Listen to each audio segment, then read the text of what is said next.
मिनश्शैतानिर्रजीम बिस्मिल्लाहिर्रहमानिर्रहीम। Dear viewers, आप देख रहे हैं शकीब एजुकेशन टीवी और मैं हूं डॉक्टर मोहम्मद नवाज़। आज मैं एक नए मौजू के साथ जिसका ताल्लुक़ पॉलिटिकल फ़िलासफ़ी से है और ख़ास तौर पर मुस्लिम पॉलिटिकल फ़िलासफ़ी से, ये लेकर आपकी खिदमत में हाज़िर हुआ हूँ। ये टॉपिक बुनियादी तौर पर अल-फ़ाराबी की जो पर्सनल लाइफ और उनका जो बिब्लियोग्राफिकल स्केच है उस पे मुहित है। आज हम अल-फ़ाराबी के बारे में, उसकी ज़िंदगी के बारे में मुख्तलिफ़ चीज़ें जो हैं वो आपकी खिदमत में अर्ज़ करेंगे और हम देखेंगे कि फ़ाराबी जो है वो कहाँ पैदा हुआ और उसकी एजुकेशन कहाँ से हुई, उसने क्या पढ़ा और फिर उसकी ज़िंदगी के आखिरी अयाम जो हैं वो कहाँ पे गुज़रे। अबू नसर अल-फ़ाराबी का जो मुकम्मल नाम है वो मोहम्मद बिन तरखान है। अबू नसर उसकी कुनियत है। अबू नसर अल-फ़ाराबी 870 ईस्वी में तुर्किस्तान के एक ज़िला फ़ाराब के एक छोटे से गांव वासिज में पैदा हुआ और इसी निस्बत से, चूँकि वो फ़ाराब का एक गांव था, तो इसी निस्बत से उनको अल-फ़ाराबी के नाम से जाना जाता है। फ़ाराब दरियाए जेजू के किनारे आबाद एक डिस्ट्रिक्ट था, एक शहर था और वासिज जो है वो इसका छोटा सा एक गांव था। अब ये जो फ़ाराब है इसको आजकल इतरार कहते हैं और ये टर्की में वाक़ है। अबू नसर अल-फ़ाराबी को मुस्लिम दुनिया का एक अजीम स्कॉलर और फ़िलासफ़र माना जाता है। फ़ाराबी ने जिस दौर में होश संभाला, जिस दौर में वो परवान चढ़ा, ये ऐसा दौर है जिसमें बगदाद इल्म हुनर और इल्म अदब का गहवारा हुआ करता था। दुनिया जहान से फ़िलासफ़र और स्कॉलर्स इल्म के हसूल के लिए बगदाद आया करते थे। अबू नसर फ़ाराबी ने भी अपने इल्म की जो शम्मा है उसको जलाने के लिए और अपनी जो तस्कीन है इल्म के हवाले से उसको पूरा करने के लिए बगदाद का रुख किया। और फ़ाराबी का ये जो पीरियड है ये बिल्कुल कम सिनी का पीरियड है, टीन एजेस का पीरियड है। इसमें अल-फ़ाराबी यहाँ पे आता है, बगदाद में आता है और सबसे पहले चूँकि ये टर्किश था, इसको अरबी ज़बान नहीं आती थी और उस वक्त के मुरवजा अलूम जो थे वो आलमोस्ट अरेबिक में थे। सबसे पहले फ़ाराबी ने अरबी ज़बान में महारत हासिल की। सफ़र बगदाद से फ़ाराबी का इल्म का सफ़र शुरू होता है। बगदाद में सबसे पहले फ़ाराबी ने आके वहाँ के एक अजीम क्रिश्चियन स्कॉलर जो थे, क्रिश्चियन जो सेवेंट थे, अबू बशर मता बिन यूनिस, उनसे आके मुलाकात की और उनके हल्का अहबाब में और हल्का इरादत में वो शामिल हुआ। यहाँ से अबू बशर से अल-फ़ाराबी ने मंतक की तालीम हासिल की और कोशिश की कि यहाँ से मैक्सिमम जो नॉलेज वो समेट सकते थे, मंतक की हवाले से, लर्निंग के हवाले से, रीजनिंग के हवाले से, वो उन्होंने यहाँ से समेटा। लेकिन वो इस सारे इल्म के हसूल और इस हवाले से जो उन्होंने प्रोसेस देखा उससे वो सेटिस्फाइड नहीं थे। उन्होंने यहाँ पे फैसला किया कि वो किसी और अजीम स्कॉलर को तलाश करें और उससे अपने इल्म की जो प्यास है उसको बुझाएं। लिहाजा वो वहाँ से हैरान आए और यहाँ पे उन्होंने अपने एक और उस्ताद यूहन्ना बिन जिलान से जाके मुलाकात की और उनकी हल्का इरादत में शामिल हुए। यूहन्ना बिन जिलान जो है ये अजीम फ़िलासफ़र है और इसने अपने दौर में बहुत सारी अरस्तु और अफलातून की और यूनानी मुख्तलिफ जो स्कॉलर्स थे उनकी बहुत सारी कुतब का अरबी में ट्रांसलेशन किया था। यहीं से इनकी इरादत में बैठे हुए अल-फ़ाराबी ने भी जो यूनानी फ़लसफ़ा है इसमें जो है उनकी इंटरेस्ट, उनकी दिलचस्पी बढ़ी और यहीं से उन्होंने यूनानी जो इल्म है, ख़ास तौर पे सोशल और पॉलिटिकल फ़िलासफ़ी के हवाले से अरस्तु, अफलातून और दूसरे जो मुफ़क्किरीन हैं उनके नज़रियात को उन पे लिखने और उन पे मज़ीद काम करने का तहिया किया। यहाँ से इल्म हासिल करने के बाद, यहाँ से फ़ारिग होने के बाद अफलातून और अरस्तु के जो नज़रियात हैं इसके बारे में उन्होंने काम शुरू किया और फिर इस फ़लसफ़ा में इस कदर कमाल किया कि उनको मुअल्लिम सानी के नाम से जाना जाता है। मुअल्लिम सानी इसलिए उनको कहा जाता है क्योंकि उन्होंने अरस्तु क्या जो फ़लसफ़ा है उस पर बहुत ज़्यादा काम किया और अरस्तु को वेस्टर्न वर्ल्ड में मुअल्लिम अव्वल या फर्स्ट टीचर कहा जाता है और इनको अल-फ़ाराबी को मुअल्लिम सानी या द सेकंड टीचर के नाम से जाना जाता है। ये 70 ज़बानों के माहिर हैं। इनके बारे में कहा जाता है, अल-फ़ाराबी के बारे में कहा जाता है कि उस वक्त की जो मुरवजा 17 लैंग्वेजेस थीं, अल-फ़ाराबी को उन पे महारत हासिल थी और इन्होंने तकरीबन हर मौजू पे अपनी राय का इजहार किया, बेशुमार लिखा, बेशुमार किताबें लिखीं, लेकिन वक्त की जो धूल है उसमें बहुत सारा इनका काम जो है वो नज़रों से उजल होता गया। लेकिन बहुत कुछ अब भी मौजूद है, और जो वेस्टर्न स्कॉलर्स हैं, बहुत सारे वेस्टर्न स्कॉलर जिनमें रोसू, जॉन लॉक वगैरह, वो इसके काम से बहुत मुतासिर नज़र आते हैं। हल आते हैं फ़ाराबी का सिलसिला तालीम बगदाद से जब मुनक़ते होता है, बगदाद को वो छोड़ते हैं और कुछ अरसा वहाँ पे क़याम करने के बाद वहाँ से वो निकलते हैं और अपनी अमली ज़िंदगी जो है उसमें दाखिल होते हैं, तो उन्हें बहुत सारी सियासी मुश्किलात और सफ़री मुश्किलात और इकनॉमिक जो आप कह लें हर्डल्स, उनका सामना करना पड़ता है, लेकिन अल्टीमेटली वो हल पाते हैं। यहाँ पे जिस बादशाह की, जिस अमीर की हुकूमत थी, उसका नाम सैफुद्दौला था। एक दिन दरबार लगा हुआ था और सैफुद्दौला अपने तमाम दरबारियों के साथ दरबार में बैठा मुख्तलिफ जो रियासती अमूर हैं उनको निपटा रहा था। तो उसने देखा कि एक फ़कीर जो है वो एक किनारे पे खड़ा, दरबार की एक साइड पे खड़ा, बिल्कुल खामोशी से इस सारी जो प्रोसेस है उसको वॉच कर रहा था। तो अल-फ़ाराबी को हैरत हुई कि ये कौन शख्स है। तो उसने सैफुद्दौला को हैरत हुई कि ये कौन शख्स है जो फ़कीर के रूप में वहाँ पे खड़ा सारे प्रोसेस को वॉच कर रहा है।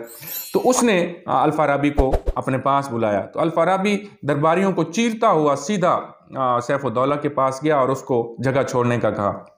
तो जैसे ही उसने फ़ाराबी ने सैफुद्दौला जो बादशाह था उसको इस तरह की बात की, तो जो वहाँ पे दरबारी और जो मुहाफ़िज़ीन थे बादशाह के, उन्होंने अपनी तलवारें नियाम से बाहर निकाली और उसे कत्ल करने की कोशिश की, लेकिन सैफुद्दौला ने उनको एक ख़ास ज़बान में रोक दिया और कहा कि इससे सवाल करें, अगर सवालों के जवाब ये अगर सेटिस्फैक्ट्री आंसर्स ये नहीं करता, रिप्लाई नहीं करता, तो फिर इसको कत्ल कर दिया जाए। अब वो ऐसी लैंग्वेज थी जो आम दरबारियों तक को मालूम नहीं थी, उसको नहीं जानते थे, लेकिन फ़ाराबी उससे भी वाकिफ़ था। फ़ाराबी ने उसे उसी ज़बान में जवाब दिया और कहा कि जनाब सब्र कीजिए, क्योंकि हर चीज़ अपने नतायज पर मौकूफ़ होती है। यानी जब आप मेरा इम्तिहान लेंगे और अगर मैं इम्तिहान में कामयाब नहीं होता तो फिर आप मुझे कत्ल कीजिए, फ़िलहाल आप सब्र कीजिए और इम्तिहान शुरू कीजिए। सो सैफुद्दौला बहुत हैरान हुआ और उसने उससे पूछा कि आपको ये ज़बान भी आती है? तो उसने कहा हाँ, मुझे ये ज़बान भी आती है और भी 70 ज़बानों में मुझे महारत हासिल है। इस जवाब के बाद सैफुद्दौला की नज़र में, बादशाह की नज़र में फ़ाराबी की जो वक़्त है, उनकी जो इज़्ज़त है, जो ऑनर है, वो और ज़्यादा बढ़ गई। अब सैफुद्दौला ने उनसे नाम पूछा, तो उसने कहा मेरा नाम अबू नसर अल-फ़ाराबी है। अब फिज़िकली सैफुद्दौला जो बादशाह थे वो उसको नहीं जानते थे, लेकिन ये नाम उनके कानों में पहले पहुंच चुका था। उसकी शोहरत और उनकी जो महारत थी उसके चर्चे सैफुद्दौला तक पहुंच चुके थे। ये नाम चूँकि वो जानता था, लिहाजा सुल्तान के वज़ीरों और अमीरों ने उस पर फ़ाराबी पर सवालों की बुछाड़ कर दी और फ़ाराबी ने हर एक सवाल का सेटिस्फैक्ट्री रिप्लाई किया। जब इसने पॉजिटिवली रिप्लाई किया तो सुल्तान पर इसका बहुत ज़्यादा असर हुआ। सुल्तान दरबार बर्खास्त करके फ़ाराबी को अपने साथ खलवत खाने में ले गया।